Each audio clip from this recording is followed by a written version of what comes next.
Assalamualaikum warahmatullahi wabarakatuh. Innal hamdalillah nahmaduhu wa nasta'inuhu wa nastaghfiruh wa na'udzu billahi min shururi anfusina wa min sayyiati a'malina. May yahdihillahu fala mudilla lahu wa may yudlil fala hadiya lahu. Wa asyhadu an la ilaha illallah wahdahu la syarika lahu wa asyhadu anna Muhammadan abduhu wa rasuluh. Allahumma shalli wa sallim ala sayyidina Muhammad wa ala alihi wa sahbihi ajma'in, amma ba'd. Kita lanjutkan pembahasan dari kitab Syarah Manhajis Salikin karya Syekh Al-Qusayyir hafizahullah ta'ala, membahas menjelaskan matan Manhajus Salikin karya Syekh As-Sa'di rahimahullah ta'ala, di mana kita sampai pada perkataan penulis Syekh Sa'di atau As-Sa'di rahimahullah, wa qala menukil sabda Nabi Muhammad sallallahu alaihi wasallam, "Man syahidal jinazah hatta yusalla 'alaiha falahu qirat." Barang siapa yang menyaksikan jenazah sampai mensolatkannya, maka dia akan mendapatkan pahala 1 qirat. Wa man syahidaha hatta tudfana falahu qiratan. Dan barang siapa yang menyaksikan jenazah tersebut sampai dimakamkan, maka baginya pahala sebesar 2 qirat. Qila wa mal qiratan? Kemudian para sahabat bertanya kepada Rasulullah sallallahu alaihi wasallam, apa itu 2 qirat wahai Rasulullah? Qala mithlul jabalain al-azimain. Muttafaqun alaih. Yaitu seperti 2 gunung yang besar. Ya, muttafaqun alaihi, diriwayatkan oleh Al-Bukhari dan Muslim. Akhrajahul Bukhari wa Muslim min hadits Abi Hurairah, dari hadis Abu Hurairah. Jadi di sini kita lihat Nabi Muhammad sallallahu alaihi wasallam menjelaskan keutamaan dari menyaksikan jenazah. Apa yang dimaksud dengan menyaksikan jenazah? Yakni kita antara mengurusi jenazah tersebut atau ya kita hanya menyaksikannya saja, melihat jenazah tersebut diletakkan di masjid misalkan, kemudian orang-orang mensolati. Nah, ketika orang tersebut menyaksikan jenazah tersebut sampai selesai disolati, yakni dia ikut solat juga, maka falahu qirat, maka dia akan mendapatkan pahala sebesar 1 qirat, 1 gunung besar pahala. Dan barang siapa yang menyaksikan jenazah tersebut sampai jenazah tersebut dimakamkan, ini berarti apa? Ada amalan tambahan. Setelah menyolatkan, kemudian mengantarkan jenazah tersebut, mengiringi jenazah tersebut sampai ke kuburan atau sampai ke pemakaman. Dan amalan ini, kata Nabi Muhammad SAW, itu diberikan pahala sebesar 2 qirat. Maka hadis ini ya merupakan salah satu bentuk dari rahmat Allah Subhanahu wa taala. Salah satu bentuk dari rahmat Allah Subhanahu wa taala, yaitu ketika orang tersebut melakukan suatu amalan soleh, melakukan suatu amalan ibadah, yaitu salat jenazah, dan mengiringi jenazah tersebut sampai dimakamkan, maka ini Allah Subhanahu wa taala akan memberikan kepada dia pahala yang besar, 2 qirat. Ibadah yang terkandung dalam hadis ini ada ibadah yang itu merupakan salah satu ibadah yang merupakan muamalah antara kita dengan Allah, yaitu salat jenazah. Seluruh ibadah salat itu adalah bentuk muamalah antara kita dengan Allah Subhanahu wa taala. Sebagaimana puasa itu adalah muamalah antara kita dengan Allah Subhanahu wa taala. Adapun ada amalan yang lain yang terkandung di hadis ini, yaitu mengiringi, mengantarkan jenazah tersebut hingga ke kuburannya, ke pemakamannya. Maka ini menunjukkan yakni salah satu bentuk ibadah yang merupakan muamalah antara sesama makhluk. Dan dalam konteks ini, dalam hadis ini, muamalah antara manusia yang masih hidup dengan manusia yang telah meninggal dunia. Muslim yang masih hidup dengan muslim yang telah meninggal dunia. Ini bentuk muamalah terakhir kita dengan orang tersebut secara fisik ya. Adapun nanti yang tidak kasat mata masih ada, yaitu seperti mendoakan orang tersebut, seperti memintakan ampunan kepada orang tersebut dan seterusnya. Nanti kita bahas insyaallah. Tapi ini kita lihat, ini bentuk muamalah langsung kita dengan mayit tersebut yang terakhir, sebelum kemudian mayit tersebut dimakamkan di kuburannya. Kemudian Syekh Al-Qusayri hafizahullah beliau berkata, wa fil hadithi hathun ala salatil jenazah. Hadis ini memotivasi kita untuk melaksanakan salat jenazah. Dan hukumnya salat jenazah adalah fardu kifayah, ya, fardu kifayah. Kalau dikerjakan oleh orang yang cukup jumlahnya, yakni minimal ada satu saja cukup mukallaf, ya, muslim mukallaf, maka itu sudah mencukupi. Tapi kalau misalkan tidak ada yang mensolati, maka seluruh orang di situ mendapatkan dosa. Ya, jadi selama orang tersebut masih muslim, jadi kita lihat di sini hadis ini, man syahidal jenazah, barang siapa yang menyaksikan jenazah sampai disolati dapat pahala 1 qiraat, barang siapa yang menyaksikan jenazah sampai dimakamkan maka dia mendapatkan 2 qiraat. Ini tidak disebutkan oleh Nabi Muhammad SAW, tidak dibedakan apakah jenazah tersebut termasuk muslim yang taat ataupun muslim yang fasik. Selama masih muslim, salah satu kewajiban antara muslim dengan muslim yang lain adalah mensolati jenazahnya dan mengiringinya ke kuburannya. Nah, kalau tidak ada yang mau mensolatinya, ini satu daerah dosa semua, ya. Atau satu kampung dosa semua. Yang mengetahui bahwa ada jenazah yang harusnya disolati akan tapi tidak ada yang mau mensolati dengan alasan karena fasik misalkan ketika selama di dunia. Maka selama masih muslim, kewajiban muslim dengan muslim yang lain adalah mensolati jenazahnya. Sama seperti ketika hidup, di antara kewajiban muslim dengan muslim yang lain adalah memberikan salam, misalkan menebarkan salam di antara kaum muslimin, baik kenal ataupun tidak kenal, baik muslim yang soleh ataupun muslim yang fasik. Jadi kita ucapkan salam. Maka ini adalah salah satu kewajiban muslim dengan muslim yang lain. Wa tasyi'uha hatta tudfan. Dan di dalam hadis ini ada motivasi untuk mengiringi jenazah tersebut sampai dimakamkan. Wa hadza min haqqil muslim ala akhihi, dan ini adalah salah satu kewajiban muslim terhadap saudaranya. Khususan idza kana min aqaribihi au jiranihi au asdiqaihi wa nahwihim. Terlebih lagi kalau misalkan jenazah tersebut adalah kerabatnya, keluarganya atau kerabatnya, tetangganya, kawannya atau semisalnya. Jadi semakin besar kewajiban orang tersebut untuk ya mensolati jenazahnya atau mengurusi jenazahnya atau mengiringi jenazahnya hingga dikuburkan. Ya, sebagaimana kita telah bahas sebelumnya di bab ini, di antara rangkaian mengurusi jenazah ada memandikan, ya, ada memandikan, itu termasuk bentuk dari mengurusi jenazah, mengkafankan. Ya, kemudian setelah itu baru mensolat. Jadi ini adalah salah satu kewajiban seorang muslim kepada muslim yang lain.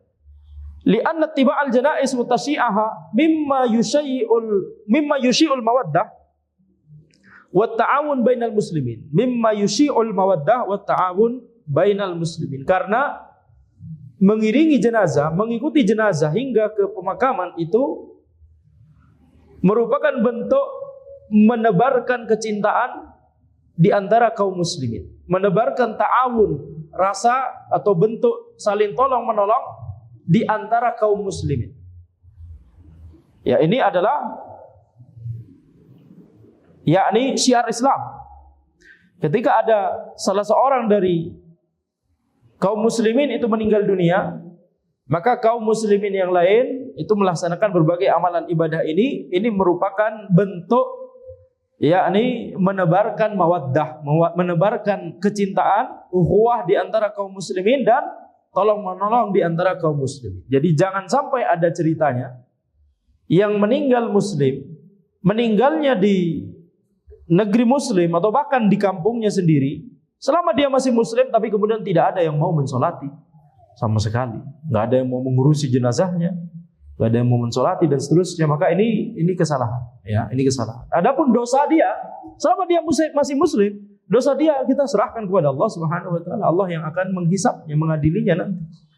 Dan sebagaimana kita yakni mengetahui dari dalil, misalkan dari dalil-dalil, misalkan firman Allah Subhanahu wa taala, "Innallaha la yaghfiru ayyushraka bihi wa yaghfiru ma duna dzalika liman yasha." Sungguhnya Allah Subhanahu wa taala tidak mengampuni orang yang berbuat kesyirikan kepadanya, akan tetapi Allah Subhanahu wa taala mengampuni orang yang berbuat dosa di bawah kesyirikan tersebut. Allah mengampuni orang yang Allah kehendaki. Nah, jadi maksudnya adalah selama orang tersebut masih muslim, tidak melakukan dosa kesyirikan atau dosa yang selevel dengan kesyirikan seperti kekufuran dan nifak, ya, syirik akbar, kufur akbar dan nifak akbar. Selama orang tersebut masih muslim, yang tidak melakukan dosa-dosa tersebut, akan tapi bisa jadi dia melakukan dosa besar, bisa jadi dikenal sebagai orang fasik misalkan, ya, misalkan. Maka kita tidak mengetahui bagaimana nanti di akhirat. Bisa jadi Allah Subhanahu wa taala mengampuni seluruh dosa-dosanya tersebut. Selama dosa-dosanya itu di bawah dosa kesyirikan, kekufuran dan kemunafikan, nifak akbar. Ya, karena bisa jadi ada amalan lain yang dia rahasiakan, akan kita tidak tahu. Jadi yang akan mengadili, yang akan menghisap nanti adalah Allah Subhanahu wa taala. Dan tentunya Allah Maha Adil dan Maha bijaksana, yakni Maha memiliki hikmah yang sempurna di balik setiap keputusan-keputusan Allah Subhanahu wa taala. Baik. Kemudian penulis berkata, "Wa nahan Nabi sallallahu alaihi wasallam ayyujassasal qabr wa yuq'ada alaihi wa yubna alaihi rawahu Muslim." Nabi Muhammad sallallahu alaihi wasallam melarang untuk kuburan itu ditajsis, diberikan jis, apa itu? Dikapuri. Ya, salah satu semakna yang dengan ini, ya, dicat misalnya atau dihias. Dan Nabi Muhammad SAW melarang untuk kuburan itu diduduki, dan juga Nabi Muhammad SAW melarang kuburan itu untuk dibangun. Ini hadis yang diriwayatkan oleh Al-Imam Muslim rahimahullah ta'ala di Sahih Muslim, akhrajahu Muslim an Jabir, dari Jabir radhiyallahu anhu. Jadi hadis ini kita lihat menjelaskan kepada kita bahwa kuburan itu tidak boleh ditajsis, tidak boleh diberikan, dikapuri atau dihias, tidak boleh diduduki dan tidak boleh dibangun. Ini semua dalam rangka untuk menutup jalan kepada kesyirikan. Ya. Ini saddud dzari'ah ila syirki, menutup jalan menuju kesyirikan. Kenapa? Kalau kuburan tersebut dihias, apalagi dibangun, kemudian ya ada bangunan, minimal atap. Apa istilahnya? Kijing. Betul, itu istilahnya. Hah? Itu istilah daerah mana? Atau Indonesia, bahasa Indonesia. Enggak ada yang tahu. Kalau di sini apa namanya? Ya sudahlah, ya itu intinya dibangun di atasnya atap, apalagi megah sekali seperti istana. Ya. Seperti kalau yang ada, nggak tahu ana benar atau tidak, tapi kalau dilihat dari internet misalkan ada di sebuah negara yang bangunannya itu istana megah, katanya itu kuburan istrinya, kemudian raja tersebut membangun istana yang mahal, bangunan yang mahal. Nah, betul tidak? Megah. Nah, ini diantara salah satu contoh, yaitu itu tidak boleh kuburan dibangun di atas, tidak boleh. Dalilnya adalah hadis Nabi Muhammad SAW ini. Dan itu dalam rangka untuk menutup jalan kepada kesyirikan. Karena ketika kuburan itu kemudian dibangun sehingga menjadi lebih spesial daripada kuburan yang lain. Semakin besar bangunannya, semakin orang akan melihat ini ada kekhususan ini berarti. Ada keutamaan ini berarti. Sahibul qabr. Ini berarti orang yang dimakamkan di situ ini memiliki keutamaan atau keistimewaan atau kekhususan. Maka nanti ya dikhawatirkan, dan ini tidak hanya kekhawatiran, ini sudah terjadi di sepanjang zaman ya dari umat Islam ini. Orang-orang akan kemudian berbondong-bondong ya, kemudian akan menjadikan kuburan tersebut sebagai perantara. Menjadikan kuburan tersebut sebagai tempat untuk meminta keberkahan atau mencari keberkahan. Menjadikan kuburan tersebut sebagai tempat untuk bernazar. Menjadikan kuburan tersebut sebagai tempat untuk menyembelih. Ya. Maka ini semua adalah bisa jadi nantinya akan mengarahkan kemudian kepada syirkun akbar. Ya, lama-lama kemudian menganggap bahwa kuburan inilah yang menjadi sumber keberkahan. Kemudian meyakini bahwa kita nyembelih di sini dalam rangka untuk mendekatkan kepada orang yang dikubur ini. Kemudian lama-lama akan meyakini bahwa kita mencari keberkahan, atau kita kalau mau meminta sesuatu, kita mintanya pada orang yang ada di kuburan ini. Nah, ini tentunya adalah syirkun akbar. Menjadikan orang yang ada di kuburan tersebut sebagai perantara. Jadi dia tidak mau berdoa langsung kepada Allah, tapi dia mintanya kepada orang yang ada di kuburan yang dimakamkan di kuburan tersebut, meyakini dia sebagai perantara. Ini saja adalah syirkun akbar. Apalagi kalau mintanya kepada orang tersebut, si mayit tersebut, karena meyakini si mayit tersebut yang bisa memberikan apa yang dia inginkan, bisa menunaikan hajat dia. Ini lebih-lebih lagi, betul tidak? Menjadikan dia sebagai perantara saja itu adalah syirkun akbar, syirik akbar. Apalagi yang lebih dari itu. Wal haditsu yufidu tahrim tajsisil qabr wa dzalika bi ayyudu alaihi al-jis wa huwa al-abyad al-ma'ruf. Hadis ini menjelaskan keharaman dari tajsisul qabr, yaitu ketika kita meletakkan pada kubur tersebut sesuatu yang putih, yang itu dipahami ya, dikapuri lah istilahnya, atau dihias. Secara umum maknanya dihias. Wa kadzalikal bina'u alaih, demikian pula membangun di atasnya. Li'anna dzalika mimma yumayyizu hadzal qabr an ghairihi, karena ini termasuk hal yang bisa membedakan kuburan ini dengan kuburan yang lain. Fa ya'taqidu fihi ba'dun nasi anna lahu khususiyah fayufdi ila ta'zimihi. Sehingga gara-gara kita membuat kuburan ini lebih spesial atau berbeda daripada kuburan yang lain, maka orang-orang atau sebagian orang akan meyakini bahwa kuburan ini memiliki kekhususan, dan itu bisa menyebabkan orang-orang mengagungkan kuburan tersebut.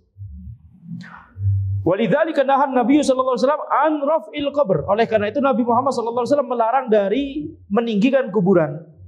Fa'an Abil Hayyaj Al-Asadi, dari Abul Hayyaj Al-Asadi, qala, beliau berkata, qala li Ali bin Abi Thalib radhiyallahu anhu. Ali bin Abi Thalib berkata kepadaku, ala ab'atsuka ala ma ba'athani alaihi Rasulullah sallallahu alaihi wasallam. Maukah engkau kalau aku utus engkau kepada sesuatu atau untuk melakukan sesuatu yang aku diutus oleh Nabi Muhammad sallallahu alaihi wasallam?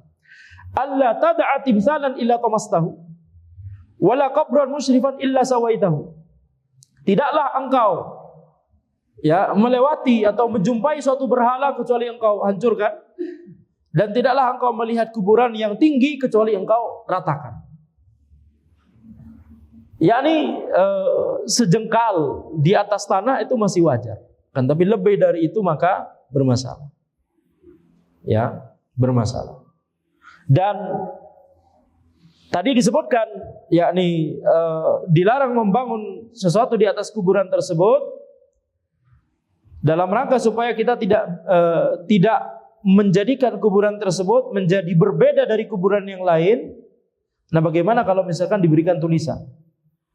Ya, seperti yang banyak di negeri kita ada tulisannya, siapa bin siapa atau siapa bintu siapa. Bisa jadi ada tanggal lahirnya, kemudian tanggal meninggalnya dan seterusnya. Maka selama kalau misalkan itu hanya untuk menyebutkan nama dan ya sehingga bisa terbedakan mana kuburan dari misalkan itu keluarga kita, mana kuburan keluarga kita dan mana yang bukan, begitu ya, maka tidak masalah. selama tidak ada tulisan yang berlebihan, ghulu, seperti misalkan yang disebutkan oleh para ulama, bisa tulisan yang pernah dituliskan di suatu kuburan adalah tulisan-tulisan yang memuji-muji orang tersebut, menyebutkan amal solehnya atau keutamaannya di kuburan tersebut begitu ya. Ini ghulu. Tapi kalau misalkan cuma menyebutkan namanya, ya toib, sebutkan tanggal lahir, tanggal meninggal, maka semoga ini tidak masalah insyaallah. Allahu a'lam. Toib, tidak masalah. Tapi tentunya jangan tinggi, jangan tinggi, karena di sini disebutkan Nabi Muhammad SAW memerintahkan Ali radhiyallahu anhu untuk meratakan kuburan yang tinggi. Kalau kita melihat kuburan di Baqi, kuburan para sahabat, nah itu yang ideal, betul? Jadi sebaiknya kuburan itu demikian. Kalau lebih tinggi dari itu maka itu tidak disyariatkan. Wa yufidul haditsu, hadis Ali tadi adalah diriwayatkan oleh Muslim, juga ada di Sahih Muslim. Jadi ini hadis sahih. Wa yufidul haditsu aidan tahrimal qu'udi 'alal qabr. Hadis ini juga menjelaskan haramnya duduk di atas kuburan. Haramnya duduk di atas kuburan. Wa ja'a fi hadza hadits Abi Hurairah anna Nabiy sallallahu alaihi wasallam qala la ayyajlisa ahadukum ala jamratin fatahriqa thiyabahu fatahlusu ila jildihi khairun lahu min ayyajlisa ala qabrin, akhrajahu Muslim. Dan tentang masalah haramnya duduk di atas kuburan, itu di atas kubur seseorang, itu adalah sebuah hadis yang diriwayatkan oleh Abu Hurairah bahwa Nabi Muhammad sallallahu alaihi wasallam bersabda, salah seorang dari kalian itu duduk di atas jamrah, di atas api, bongkahan api atau bara api, sehingga bara api tersebut membakar pakaiannya, sehingga kemudian api tersebut menjalar hingga ke kulitnya, membakar kulitnya juga. Ini lebih baik daripada dia duduk di atas kubur seseorang. Jadi tidak boleh bagi kita untuk duduk di atas kubur seseorang. Tapi kalau duduk di tanah di antara kuburan, di antara dua kubur seseorang, itu berarti duduk di tanah, tidak masalah. Tapi kalau duduk di kuburannya itu sendiri, di kubur seseorang, maka ini tidak boleh. Selain karena ada hadis yang melarangnya, yaitu hadis ini, Nabi Muhammad SAW bersabda, duduk di atas bara api lebih baik daripada duduk di atas kuburnya seseorang. Maka ini juga terkait masalah adab, bahkan adab kepada mayit. Fal qu'udu 'alal qabri fihi ihanatun lil mayyit. Duduk di atas kubur itu ada merupakan bentuk atau terdapat di situ bentuk merendahkan mayit tersebut. Wa hurmatul mayyit ihanatun lil mayyit wa hurmatil mayyit fi hadza wa hurmatil mayyit fi hadza ka hurmatil hayy. Dan kehormatan mayit dalam masalah ini sama seperti kehormatan orang yang masih hidup. Jadi ini sesuatu yang tidak boleh kita lakukan, dan zahirnya adalah melihat tadi juga hadis Nabi Muhammad sallallahu alaihi wasallam, khairun lahu min ayyajlisa ala qabrin, duduk di atas bara api sehingga membakar pakaiannya dan sampai kepada kulitnya, itu lebih baik daripada duduk di atas suatu kuburan. Tidak disebutkan kubur muslim atau kubur orang kafir. Jadi zahirnya adalah ini berlaku umum, baik itu kubur seorang muslim ataupun seorang kafir. Baik, jadi sebagaimana masalah adab, itu juga termasuk ini hal yang sama-sama buruk. Duduk di atas kuburnya seorang muslim atau duduk di atas kuburnya seorang kafir, ini Allahu a'lam sama-sama merupakan bentuk adab yang buruk, walaupun itu kuburnya orang kafir. Tapi duduk di atasnya itu termasuk adab yang buruk juga. Wa kana idza faraqa min dafnil mayyit waqafa alaihi wa qala istaghfiru li akhikum wasallu lahu at-tathbit fa innahu al-an yus'al, rawahu Abu Daud wal Hakim wa sahhahahu. Ketika orang-orang telah selesai menguburkan mayit tersebut, afwan, ini subjeknya Nabi Muhammad SAW. Ketika Nabi Muhammad SAW selesai menguburkan suatu mayit, seorang mayit, maka kemudian beliau berhenti berdiri di dekat di dekat kubur mayit tersebut. Kemudian beliau bersabda, "Istaghfiru li akhikum." Ya. Mintalah ampunan kepada saudara kalian. Wasalu lahu tatsbit. Mintalah kepada Allah agar Allah memberikan untuknya at-tatsbit, kekokohan. yakni kekokohan untuk apa? Fa innahul an yus'al, karena sekarang dia ditanya oleh malaikat Munkar dan Nakir. Ya, diriwayatkan oleh Abu Daud dan Al-Hakim, dan hadis ini disahihkan oleh Al-Hakim. Dari Utsman bin Affan, wa qala an-Nawawi fil Khulatsah isnaduhu hasan. An-Nawawi berkata sanadnya hasan. Ini berarti apa? Berarti ya ini salah satu dalil yang memberikan isyarat bahwa mayit itu akan diberikan fitnah. Fitnah kubur. Fitnah kubur itu maksudnya adalah ujian kubur, karena fitnah dalam bahasa Arab bermakna ujian atau musibah atau cobaan. Adapun fitnah dalam bahasa Indonesia bermakna apa? Bermakna perkataan yang diada-adakan, perkataan yang bohong yang kemudian dinisbatkan kepada orang lain, betul tidak? Itu fitnah dalam bahasa Indonesia. Tapi fitnah dalam bahasa Arab lebih umum. Segala bentuk ujian atau cobaan atau musibah itu adalah fitnah dalam bahasa Arab. Makanya ada istilah fitnah dajjal. Bukan berarti kemudian dajjal gosip sama orang kemudian nyebarin, enggak gitu ya. Konsepnya enggak gitu. Baik. Jadi fitnah dajjal itu maksudnya adalah musibah yang ditimbulkan oleh dajjal atas izin Allah Subhanahu wa taala, karena Allah akan menguji manusia di akhir zaman. Baik. Jadi di sini kita lihat ini fitnah kubur itu adalah 3 pertanyaan yang akan ditanyakan oleh malaikat Munkar dan Nakir kepada seseorang setelah dia dikuburkan, kemudian setelah orang-orang itu pergi dari kuburannya tersebut. Pertanyaan sekarang, bagaimana kalau orang tersebut tidak dikuburkan?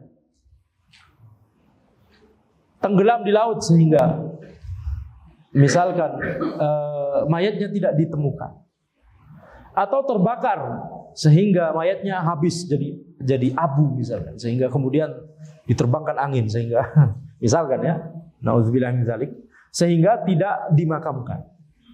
Apakah orang ini tidak diberikan 3 pertanyaan kubur oleh malaikat Munkar dan Nakir? Karena kan tidak dikuburkan. Dan disebutkan di hadis itu pertanyaan malaikat Munkar dan Nakir bertanya ketika orang-orang sudah mulai meninggalkan kuburan. Kemudian pertanyaan yang kedua adalah, ini ujian ya. Nah, pertanyaan yang kedua adalah bagaimana kalau ada seseorang, misalkan ulama atau orang yang dimuliakan atau orang yang terkenal misalkan, ya bisa memang soleh ataupun fasik, tapi banyak orang yang mengidolakan orang ini sehingga ketika dikuburkan orang tidak kunjung pergi, selalu ada saja. Apakah kemudian nggak ada malaikat yang menanyakan mayit tersebut di dalam kuburnya tersebut? Maka jawabannya adalah tetap ditanyakan oleh malaikat Munkar dan Nakir.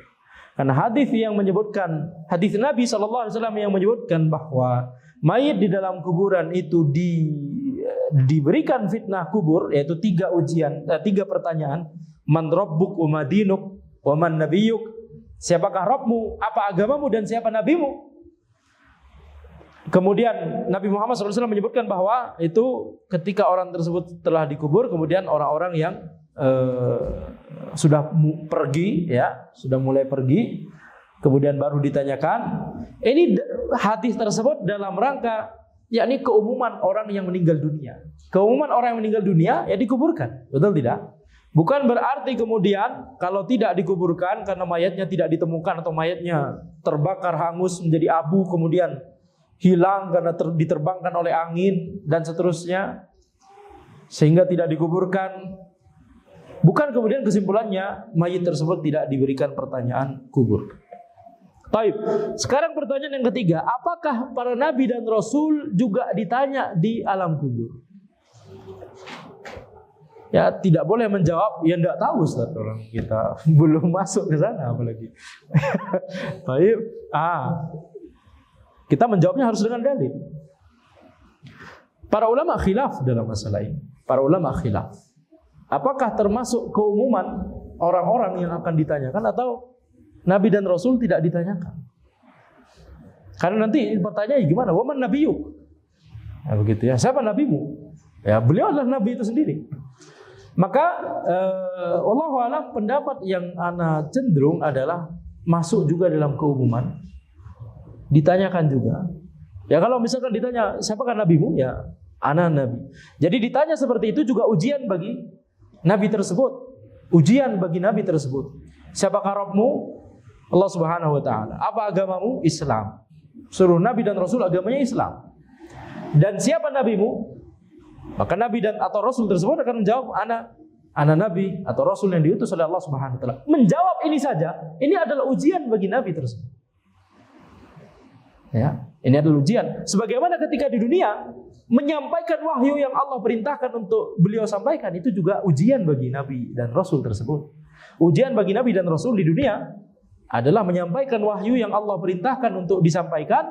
Ujian bagi kita semua adalah menerima dan mengamalkan wahyu yang disampaikan oleh nabi dan rasul dari Allah Subhanahu wa taala. Wallahu a'lam, ini pendapat yang ana lebih cenderung. Ala kulli hal itu pendapat permasalahan yang memang ada khilaf. Taib. Masih banyak masalah yang terkait dengan ini, tapi kalau kita nggak maju-maju, kita sampai Isya insyaallah gitu ya. Baik, kita lanjut.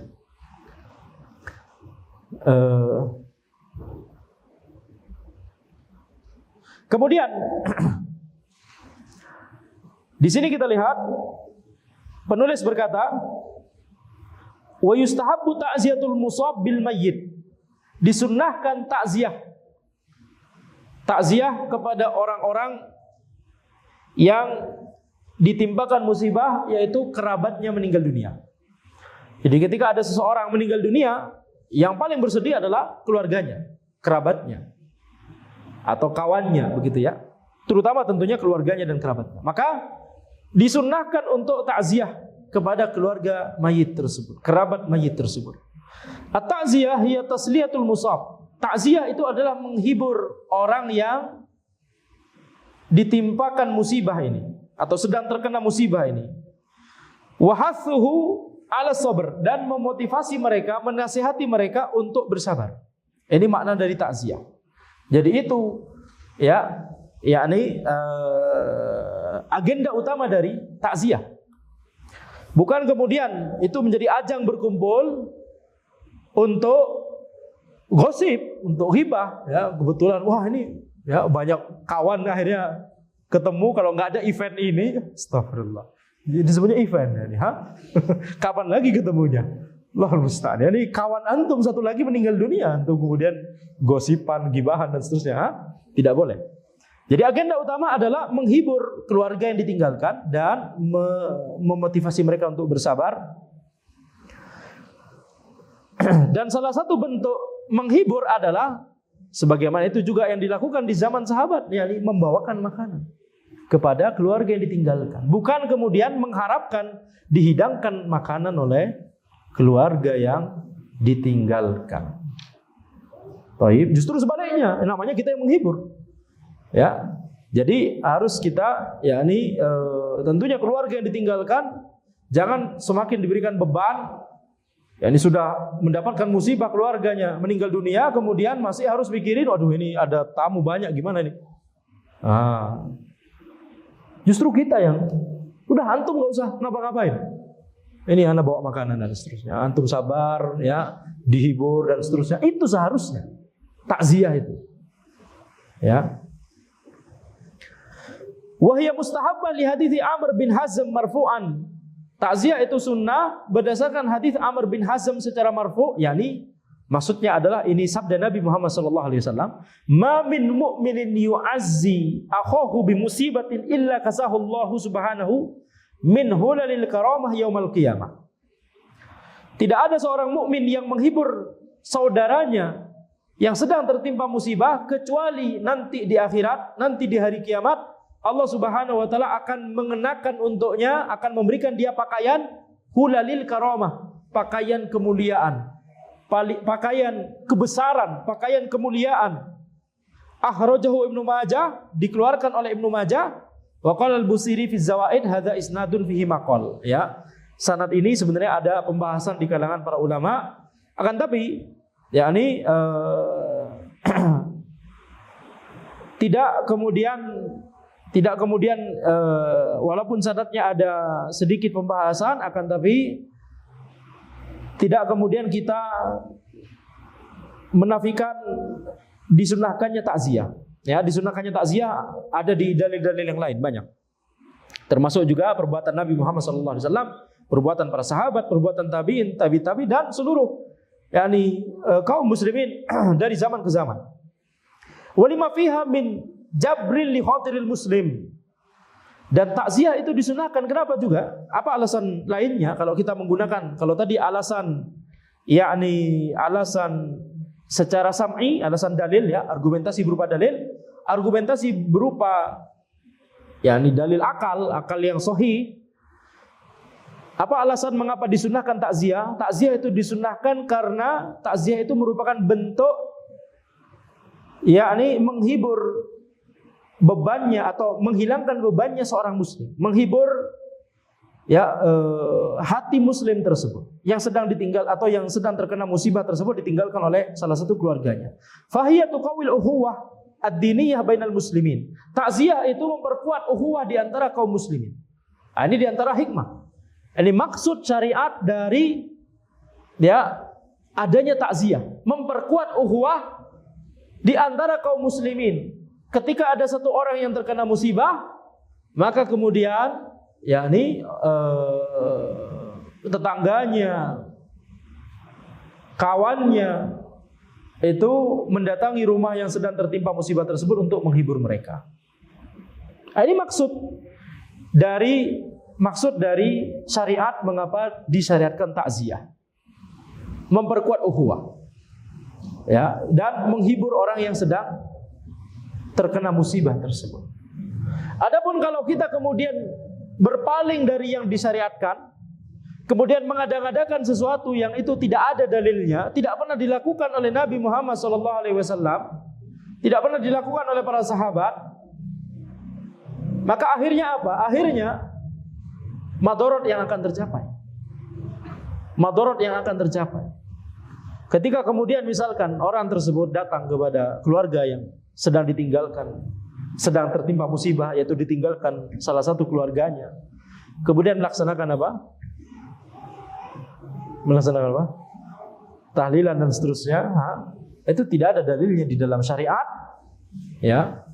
Dan akhirnya apa? Akhirnya lama kelamaan setelah zaman berganti zaman, yaitu seperti sekarang ini, seolah menjadi kewajiban bagi keluarga yang sedang tertimpa musibah tersebut untuk menjamu semua orang yang datang. Betul tidak? Kalau tidak menjamu atau kalau tidak mengadakan itu kegiatan tahlilan tersebut, kira-kira apa akibatnya? Dirasani, dibicarakan, betul tidak? Atau bahkan dibenci. Nah, ini ketika kita berpaling dari yang disyariatkan, mengada-ngadakan sesuatu yang baru, maka justru madorot yang akan didapat, bukan hikmah yang akan didapat. Selain juga banyak sekali orang yang kemudian harus sampai berutang karena harus melaksanakan kegiatan tersebut. Nah, ini tentunya, maka yang tadi anak katakan terbalik, harusnya yang datang itu yang bawa makanan. Ya, tidak membiarkan orang yang sedang tertimpa musibah untuk udah antum gak usah ngapa-ngapain, ya, gak usah repot, udah antum tenang saja, ya, dan seterusnya. Jadi menghibur, harusnya menghibur. Itu agenda utama dari takziah. Kemudian wa minal warid Wa yaqulu fi ta'ziyah ma yasulu bihi tasliyatul musab.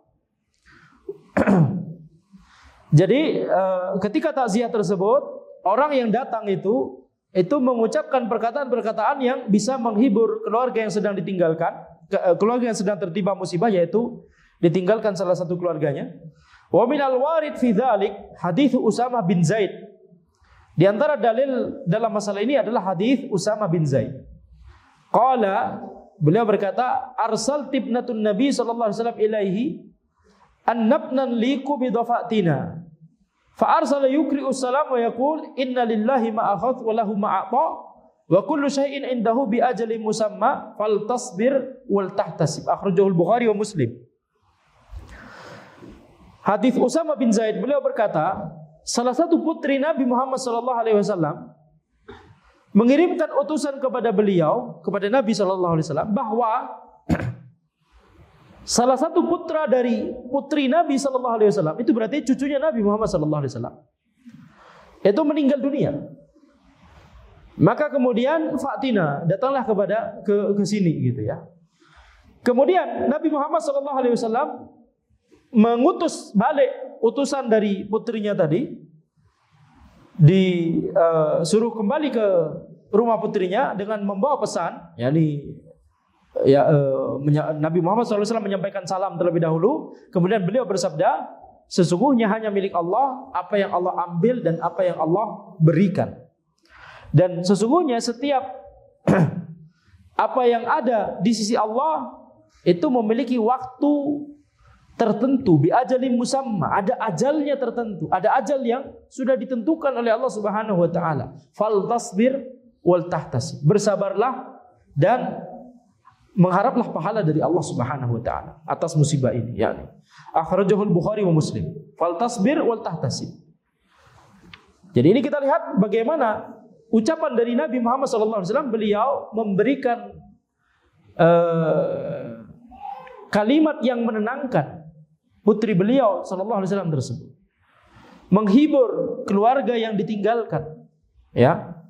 Dan di sini kita lihat tidak ada dalilnya sama sekali, baik dalam kejadian ini ataupun kejadian lain di mana Ibrahim bin Muhammad sallallahu alaihi wasallam, Ibrahim putranya Nabi Muhammad sallallahu alaihi wasallam meninggal dunia.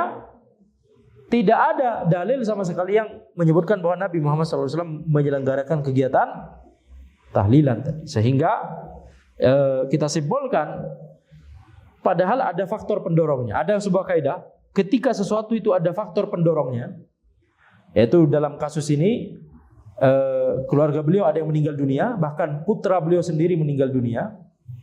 Kemudian tidak ada faktor penghalang, yakni tidak ada faktor penghalang untuk Nabi Muhammad SAW menyelenggarakan kegiatan tersebut.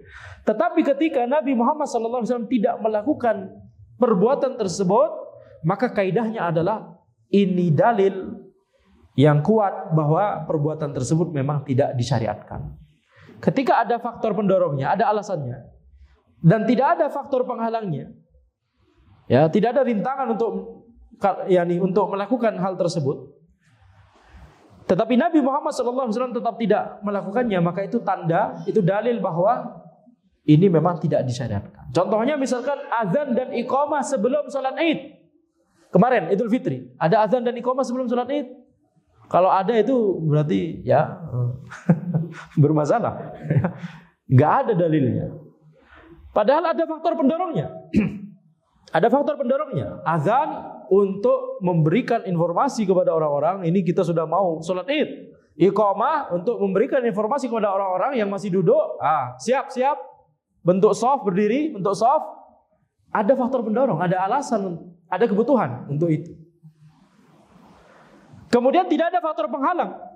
Ya, kalau Nabi Muhammad SAW mau, dan kalau memang itu disyaratkan, Nabi Muhammad SAW pasti akan menyuruh sahabat, misalkan Bilal atau Ibnu Ummi Maktum atau sahabat yang lain, untuk azan dan iqamah sebelum sholat Id. Tetapi Nabi Muhammad SAW tidak pernah melakukannya dan tidak pernah pula memerintahkannya, dan sahabat juga tidak pernah ada yang melakukannya. Sehingga kita simpulkan, pakai kaidah yang sama, kita simpulkan bahwa azan dan iqamah sebelum sholat Id adalah tidak boleh, bid'ah. Jadi dalam masalah-masalah yang lain maka kita bisa terapkan kaidah yang sama tersebut. Taib. Wa bahkan Nabi sallallahu alaihi wasallam waqal innaha rahmah.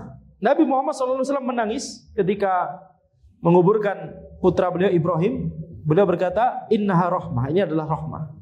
Yaitu ini di hadis Anas ya. Wa dzalika fi hadits Anas at-tawil. Ini disebutkan dalam kisah ini disebutkan dalam hadis Anas yang panjang, tapi di dalamnya ya kalau kita langsung fokus pada bagian yang menyebutkan tentang hal ini, di situ ada lafaz faja'alat aina Rasulillah sallallahu alaihi wasallam tazrifan. Kedua mata Rasulullah sallallahu alaihi wasallam itu menangis, mengucurkan air mata. Faqala lahu Abdurrahman bin Auf. Kemudian Abdurrahman bin Auf berkata, "Wa anta ya Rasulullah." Engkau nangis juga wahai Rasulullah. Yani Abdurrahman bin Auf kaget dan heran mengapa Nabi Muhammad SAW menangis ketika putranya meninggal dunia. Karena mungkin Abdurrahman bin Auf merasa bahwa menangis ketika keluarga itu meninggal dunia, kemudian keluarga itu dimakamkan, menangis itu bentuk yakni tidak ridho kepada keputusan Allah Subhanahu wa taala. Maka kemudian Nabi Muhammad SAW bersabda, faqal yabna Auf innaha rahmah. Wahai Ibnu Auf, ini adalah rahmah.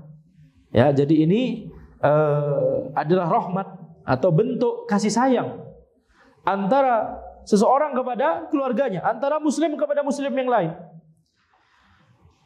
Akhrajahul Bukhari wa Muslim, dikeluarkan oleh Al-Bukhari dan Muslim, yakni muttafaqun alaih. Wal haditsu dalilun ala jawazil buka 'alal mayyit idza lam yakun ma'ahu nadbun wala niyahah. Hadis ini adalah dalil bolehnya menangis karena ada orang yang meninggal dunia jika tangisan tersebut tidak disertai dengan dua hal, nadab dan niyahah. Nadbun dan niyahatun. Apa itu nadab? Nadab itu adalah maknanya dalam hal ini, nadab itu adalah menyebutkan kebaikan-kebaikan mayit tersebut disertai dengan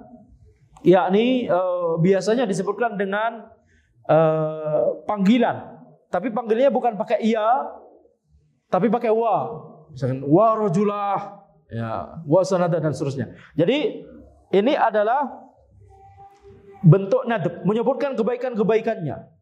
Ini namanya nadab.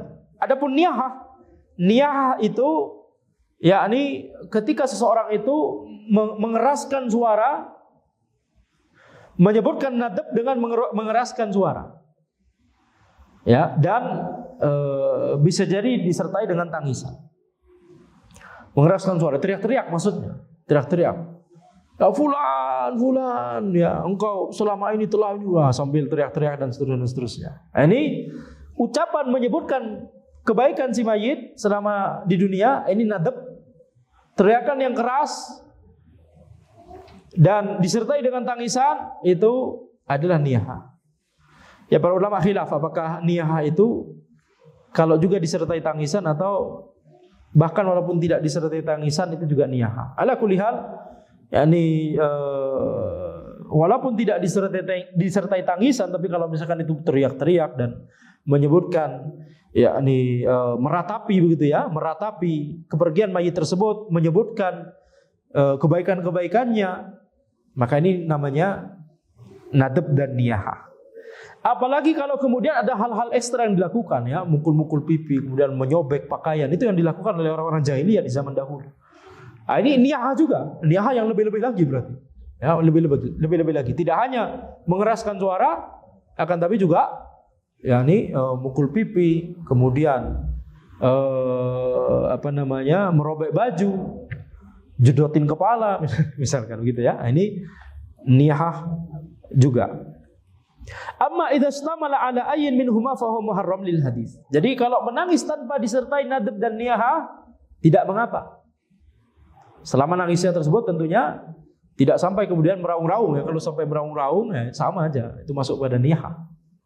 Tapi kalau misalkan nangisnya itu memang karena tentunya seseorang wajar kalau dia sedih ketika kerabatnya atau keluarganya atau kawannya meninggal dunia atau tetangganya, wajar kalau dia sedih, wajar kalau dia menangis. Maka Nabi Muhammad SAW bersabda, ini adalah rahmah. Adapun kalau mencakup salah satu dari keduanya, mencakup nadab saja atau mencakup niyahah saja atau keduanya, maka ini haram. Ma'anahu la'anan naihah wal mustami'ah. Nabi Muhammad SAW melaknati orang yang melakukan niyahah dan orang yang mendengarkan niyahah tersebut, mendengarkan ratapan tersebut. Wa dzalika fi hadits Abi Sa'id Al-Khudri qala, ini berdasarkan hadis Abu Sa'id Al-Khudri, beliau berkata, la'ana Nabi sallallahu alaihi wasallam an-na'iha wal mustami'ah. Nabi Muhammad sallallahu alaihi wasallam melaknat orang yang melakukan niyahah dan orang yang mendengarkan. Akhrajahu Abu Dawud wa dha'afahu Ibnu Hajar fi Talkhis. Dikeluarkan oleh Abu Dawud dan akan tapi hadis ini didhaifkan oleh Ibnu Hajar di kitab beliau At-Talkhisul Habir. Ala kulli hal, tetap dari dalil-dalil yang lain kita bisa mendapatkan, cukup untuk mendapatkan kesimpulan bahwa haramnya niyahah, haramnya melakukan niyahah dan juga nadab atau bahkan keduanya. Taib. Kemudian wan naihah hiya allati tarfa'u sautaha bil buka wa tandubul mayyit wa tu'addidu mahasinahu. Orang yang melakukan niyahah itu maksudnya adalah orang yang mengeraskan suaranya dengan tangisan. Nah, ini memang pendapat Hanabilah, yakni niyahah itu disertai tangisan.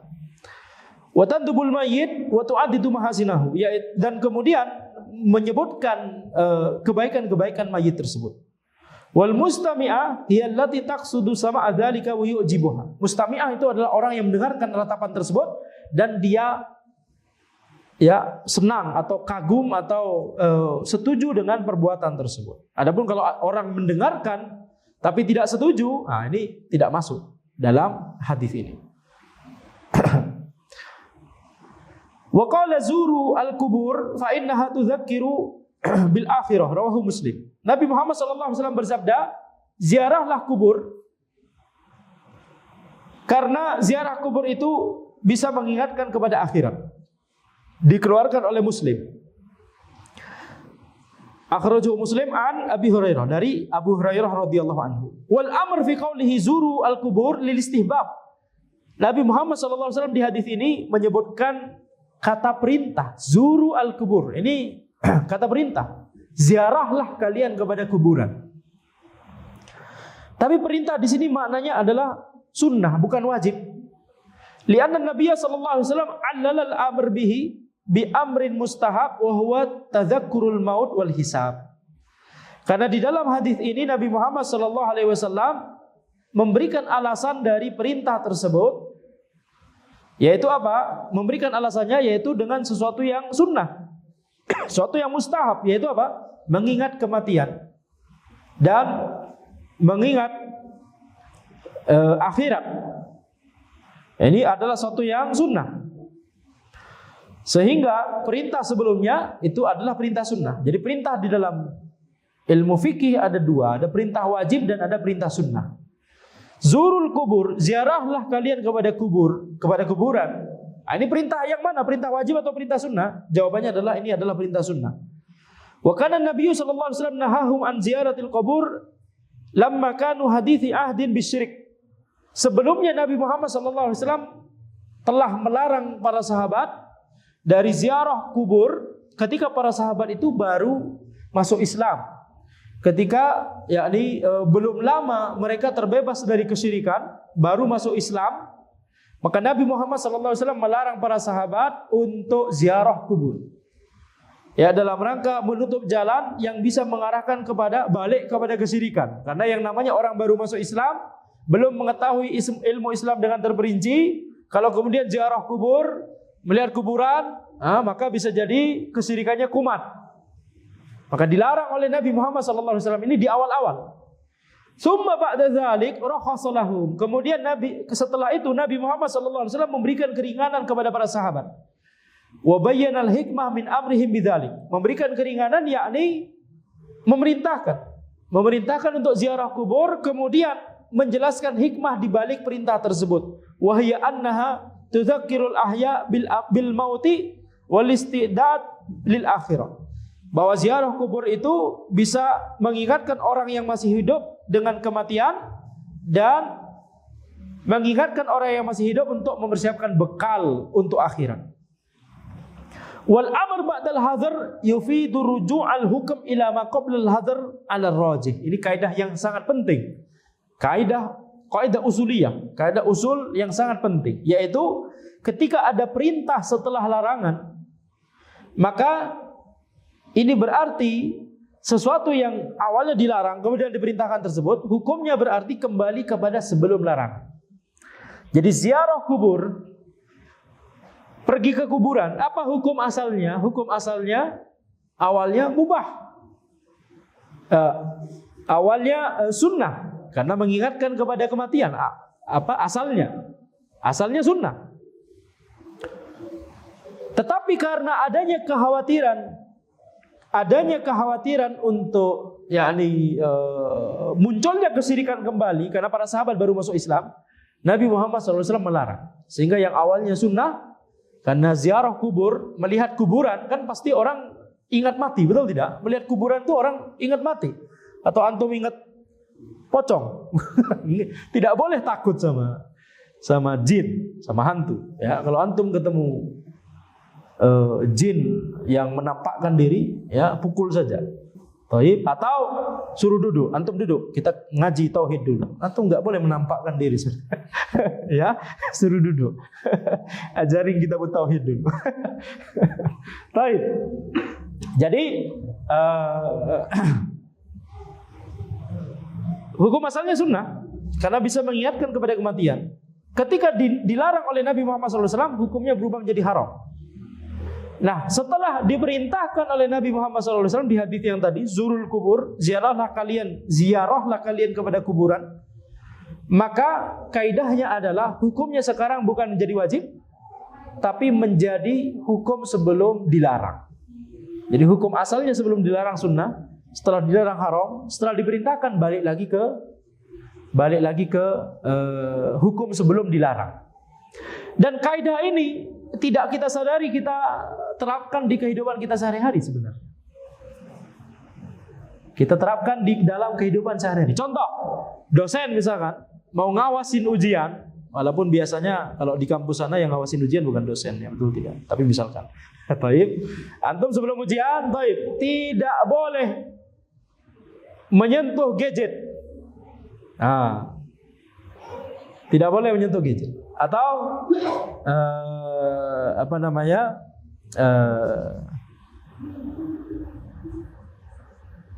tidak boleh ke toilet misalkan.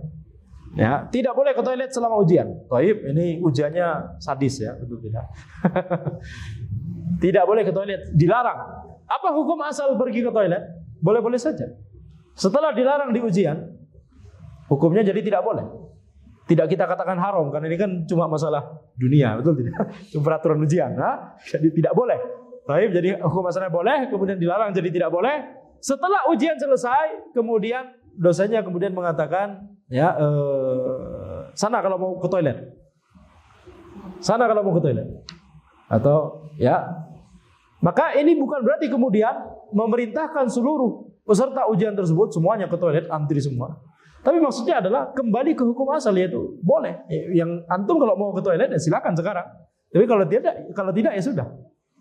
Ini kaidah sebenarnya ada di bahasa kita sehari-hari, ada di kehidupan kita sehari-hari.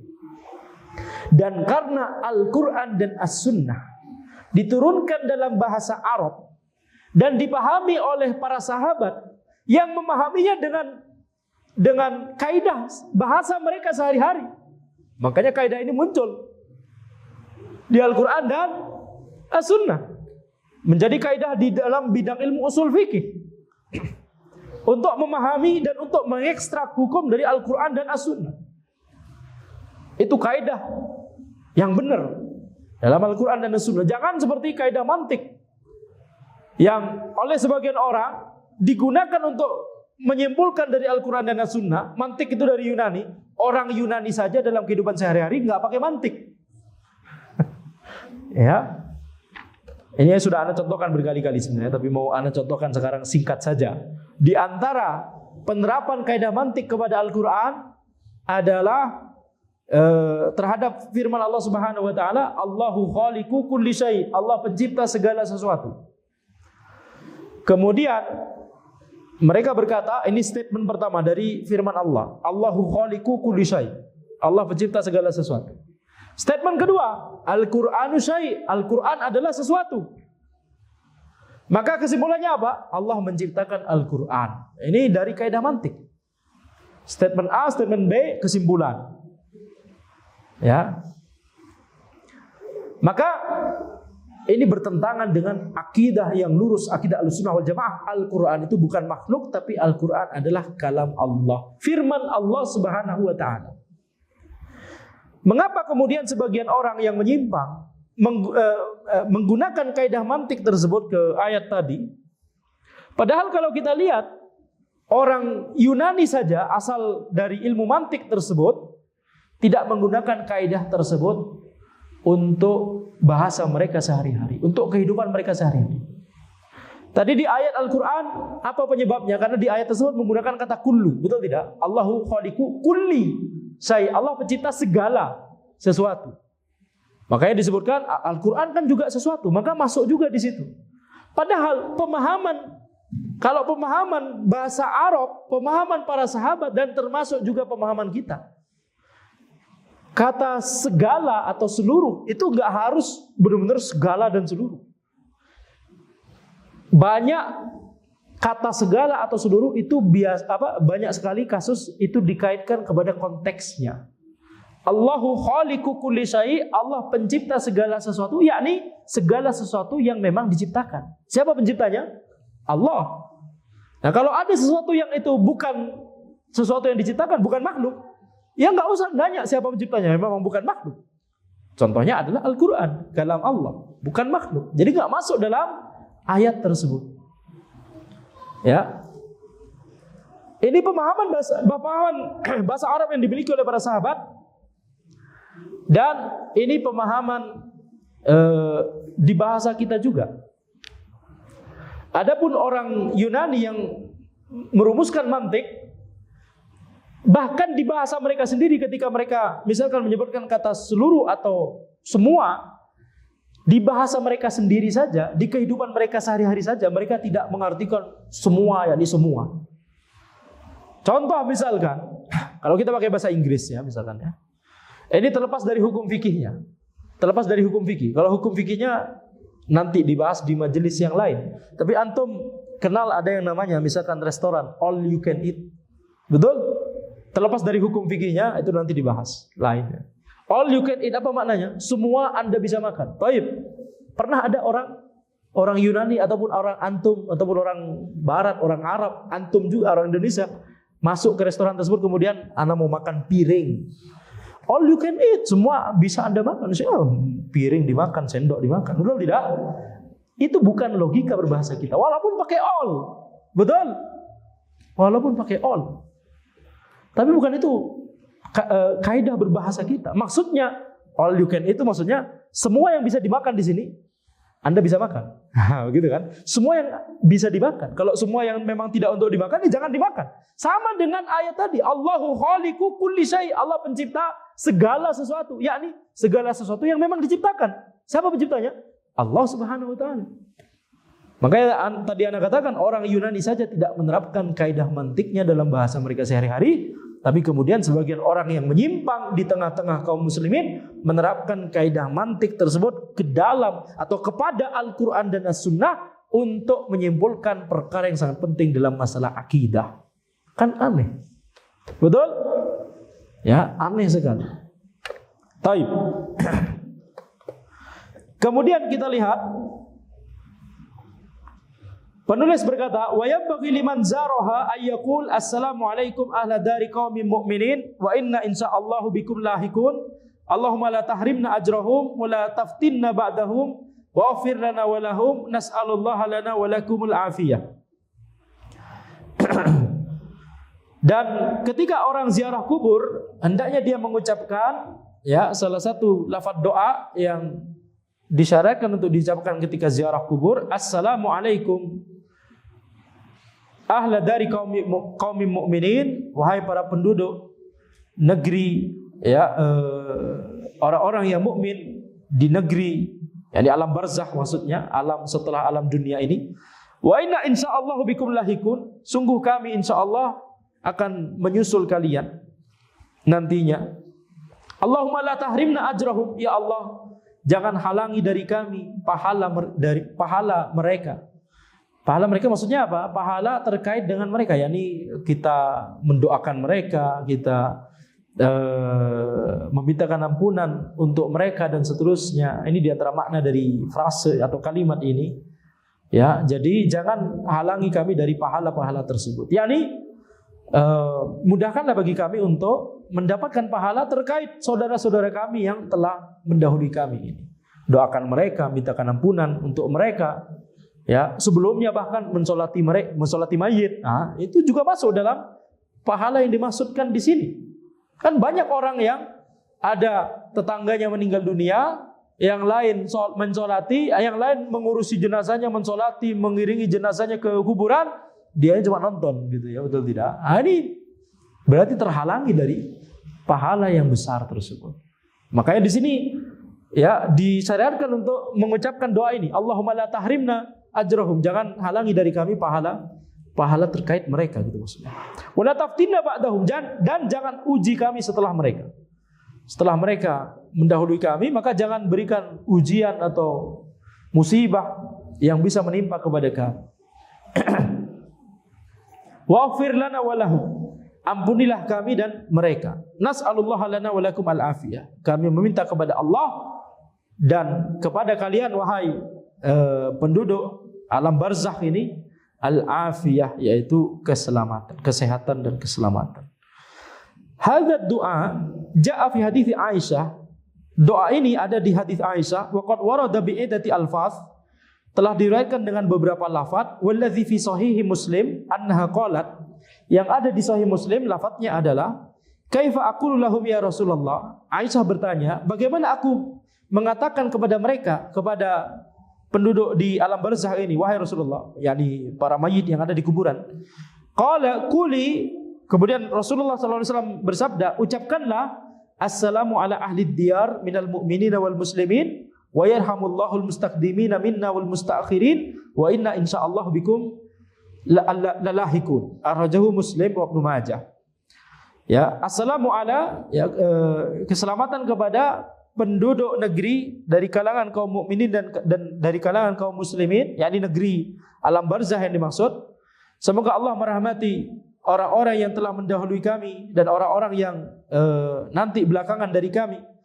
Dan sungguh kami insyaallah sungguh akan menyusul kalian nantinya. Diriwayatkan oleh Muslim dan Ibnu Majah. Wazada, Ibnu Majah menambahkan frase, ada frase tambahan maksudnya yang diriwayatkan oleh Ibnu Majah. Allahumma la tahrimna ajrahum wa la taftinna ba'dahum, seperti sebelumnya. Wa qaluhu nas'alullaha lana wa lakum al-afiyah. Adapun kalimat nas'alullaha lana wa lakum al-afiyah, hadhihi lafdhah ja'at fi hadits Buraidah alladhi akhrajahu Muslim. Hadis ini lafaz ini disebutkan di hadis Buraidah yang diriwayatkan oleh Muslim. Hadis Buraidah yang diriwayatkan oleh Muslim. Baik. Satu paragraf lagi ya. Wa ayyu qurbatin fa'alaha wa ja'ala thawabaha li hayyin aw mayyitin muslimin nafa'ahu dzalik wallahu a'lam. Ini sebuah kaidah. Setiap amalan ibadah yang seseorang lakukan dan dia jadikan pahalanya untuk seorang lain yang masih hidup ataupun yang sudah mati, selama dia muslim, maka amalan tersebut akan bermanfaat bagi orang lain tersebut. Ini kaidah.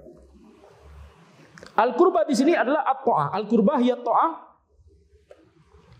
yakni amalan ketaatan. Al-jama' qurab wa qurbat. Jamaknya adalah qurab wa qurbat. Mithlu ghuraf wa ghurufat. Jamak dari ghurfah. Wa ta'at anwa, dan amalan ketaatan itu ada beberapa jenis. Qala fil Mughni, Ibnu Qudamah berkata dalam kitab fenomenal beliau Al-Mughni, amma du'a wal istighfar was sadaqah wa ada'ul wajibat fala a'lamu fihi khilafan idza kanat al wajibatu mimma yadkhuluhu an-niyabah. Adapun doa dan istighfar dan sedekah dan mengerjakan kewajiban, maka aku tidak mengetahui adanya khilaf dalam masalah ini. yakni khilaf apakah amalan tersebut bisa diberikan pahalanya kepada orang lain, baik masih hidup ataupun sudah meninggal dunia. Jadi berdoa dan meminta ampunan dan sedekah itu bisa bermanfaat kepada orang lain. Berdoa maksudnya apa? Kita mendoakan orang lain, baik masih hidup ataupun sudah meninggal dunia. Istighfar maksudnya apa? Kita memintakan ampunan. Kita berdoa kepada Allah untuk memintakan ampunan kepada orang lain, baik orang lain tersebut masih hidup atau sudah meninggal dunia. Sedekah maksudnya apa? Kita yang bersedekah, tapi kita meniatkan semoga pahalanya nyampe, semoga pahalanya Allah berikan kepada orang lain, baik masih hidup ataupun sudah meninggal dunia. Nah, kata Ibnu Qudamah, aku tidak mengetahui adanya khilaf dalam masalah ini. Ada ijma' dalam masalah ini. Demikian pula kewajiban-kewajiban yang bisa diganti oleh orang lain. Ini kata Ibnu Qudamah, bisa juga nyampe pahalanya, bisa bermanfaat kepada orang lain. Waqad qala Allah Ta'ala, Allah Subhanahu wa taala berfirman, "Walladzina ja'u min ba'dihim yaquluna rabbana ighfir lana wa li ikhwanina alladzina sabaquna bil iman." Orang-orang yang datang setelah mereka berkata, wahai Rabb kami. Nah, ini berarti apa? Berdoa kepada Allah, mendoakan orang lain. Wahai Rabb kami, ampunilah kami dan kepada saudara-saudara kami yang telah mendahului kami ya dalam keimanan. Ini masuk Islam duluan atau bahkan sudah meninggal dunia sekarang. Jadi ini apa? Ini mendoakan orang lain. Apakah doanya ini bermanfaat kepada orang lain? Bermanfaat. Karena ini dalilnya. Ini firman Allah Subhanahu wa taala menyebutkan bagaimana orang beriman di antara sifat mereka mendoakan orang-orang sebelumnya yang telah beriman mendahului mereka. Wa qala ta'ala wastaghfir li dzambik walil mu'minina wal mu'minat. Allah Subhanahu wa taala berfirman, mintalah ampunan atas dosamu wahai Rasul dan kepada kaum mukmin, dan mintalah ampunan kepada kaum mukminin dan kepada mukminat. Ini bahkan memerintahkan untuk memintakan ampunan kepada orang lain, mukminin dan mukminat. Jadi ini menunjukkan bahwa kalau kita memintakan ampunan kepada orang lain, itu insya Allah bermanfaat kepada orang lain tersebut. Wa du'aun Nabi sallallahu alaihi wasallam li Abi Salamah hina mata wa li kulli maitin shalla alaihi. Demikian pula Nabi Muhammad sallallahu alaihi wasallam mendoakan Abu Salamah ketika meninggal dunia dan juga kepada setiap mayit yang disolati oleh beliau. Wa yadullu ala wusulid du'a haditsu Abi Hurairah anna Nabiy sallallahu alaihi wasallam qala idza matal insanu inqata anhu amaluhu illa min thalathah. Dan di antara dalil yang menunjukkan bahwa doa itu bisa nyampe juga kepada orang meninggal dunia adalah hadis Abu Hurairah bahwa Nabi Muhammad SAW bersabda, jika seseorang itu meninggal dunia maka telah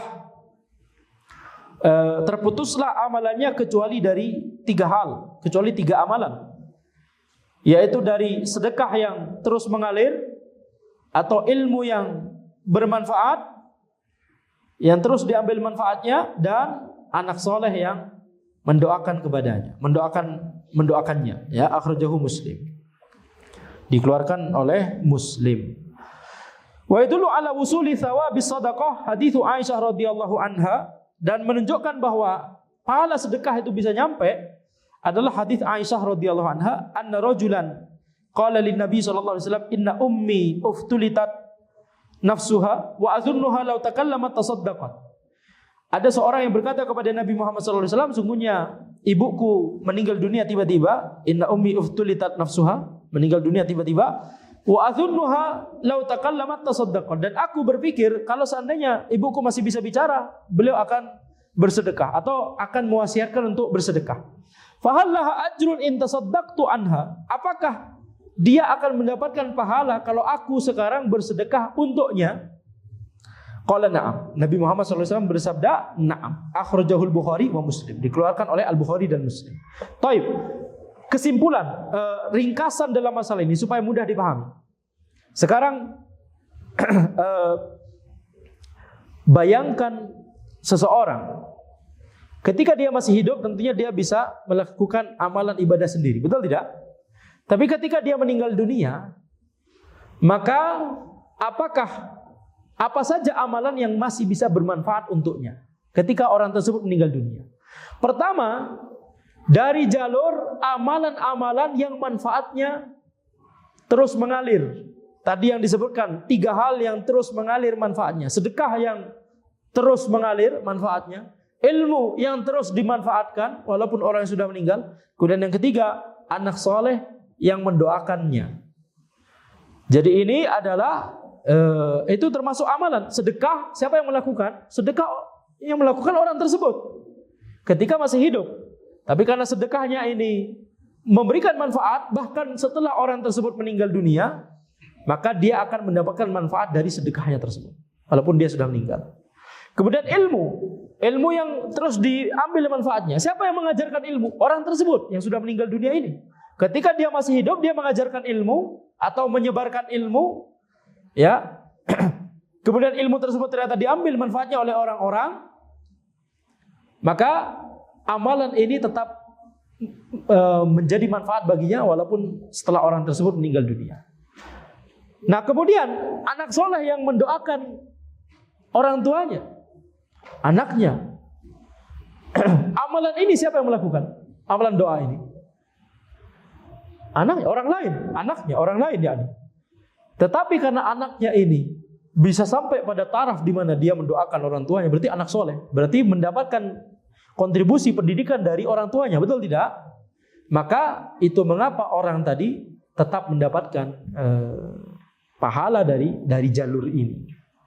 Dari jalur ini. Sehingga kita simpulkan, ini jalur pertama, orang tersebut bisa mendapatkan manfaat dari amalan ketika dia sudah meninggal dunia, yaitu amalan tersebut dia yang melakukan, tapi efeknya terus berlanjut sehingga walaupun dia sudah meninggal dunia, efeknya terus berlanjut sehingga manfaatnya tetap dia dapatkan.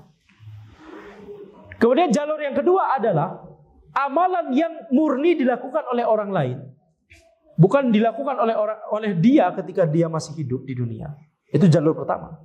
Jalur kedua ini amalan yang murni dilakukan oleh orang lain, dan orang lain tersebut meniatkan pahalanya untuk orang yang meninggal dunia ini. Nah, ini yang dibahas.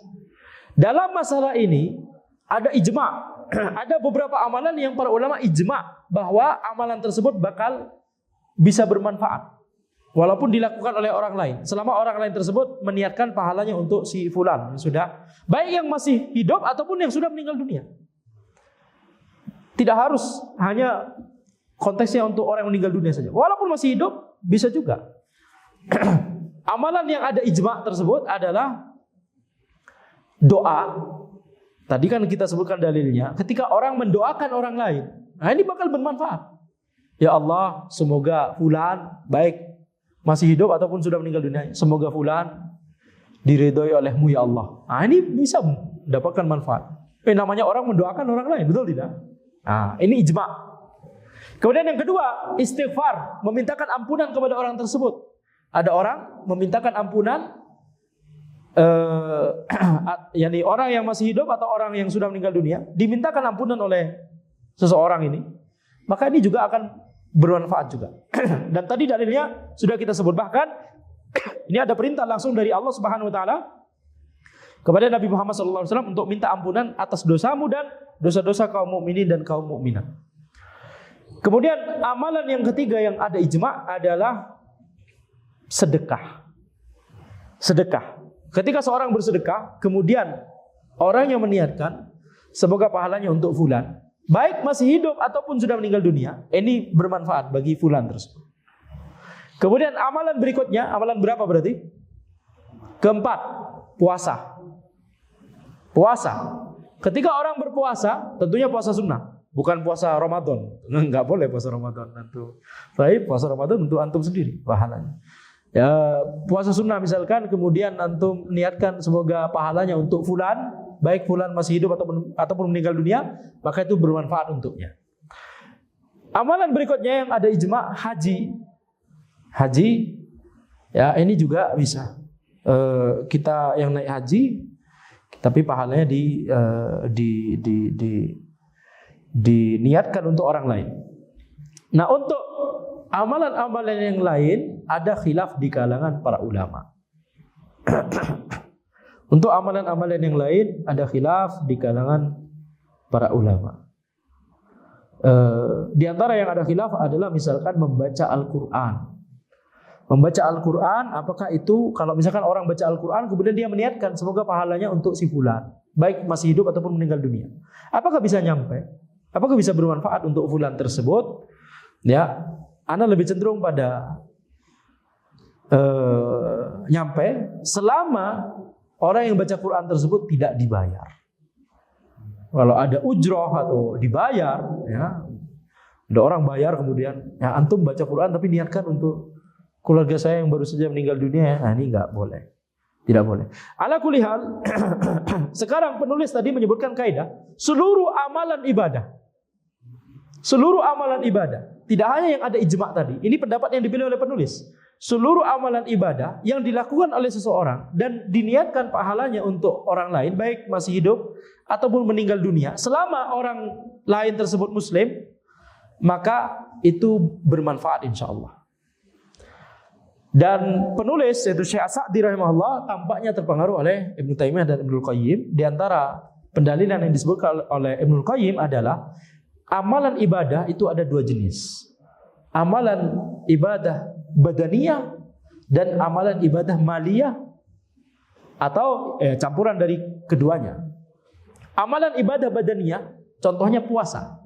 Dan ada dalil yang menyebutkan bahwa puasa itu bisa manfaatnya, bisa pahalanya diniatkan untuk orang lain. Itu puasa. Nah, kalau puasa yang merupakan amalan ibadah badaniyah, ini isyarat bahwa seluruh amalan ibadah badaniyah yang lain itu juga sama. Pahalanya bisa diniatkan untuk orang lain juga. Kemudian amalan ibadah maliyah, amalan ibadah yang berupa terkait dengan harta, contohnya sedekah. Nah, sedekah ada dalil, bahkan ada ijma. Puasa dan sedekah salah satu amalan yang ada ijma tadi kan, betul tidak? Ada ijma bahkan bahwa pahalanya bisa diniatkan untuk orang lain.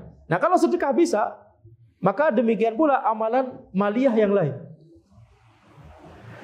Kemudian gabungan dari keduanya, haji, amalan ibadah yang badaniyah dan juga maliyah. Amalan ibadah yang dilakukan oleh anggota tubuh dan juga butuh harta juga, yaitu contohnya haji. Haji bahkan ijma para ulama, yakni itu pahalanya bisa diniatkan untuk orang lain, sehingga kata Ibnul Qayyim ini pakai kias berarti ya. Ini isyarat bahwa seluruh amalan ibadah selama ketika dia diniatkan pahalanya untuk orang lain, maka dia bisa bermanfaat untuk orang lain tersebut. Tapi tentunya dalam perincian akidah tersebut pasti ada catatan. Seperti tadi baca Quran, catatannya adalah nggak boleh dibayar gitu misalkan ya. Baik, demikian bisa Anda sampaikan. Wallahu a'lam. Subhanakallahumma wa bihamdika asyhadu an la ilaha illa anta astaghfiruka wa atubu ilaik. Wassalamualaikum warahmatullahi wabarakatuh.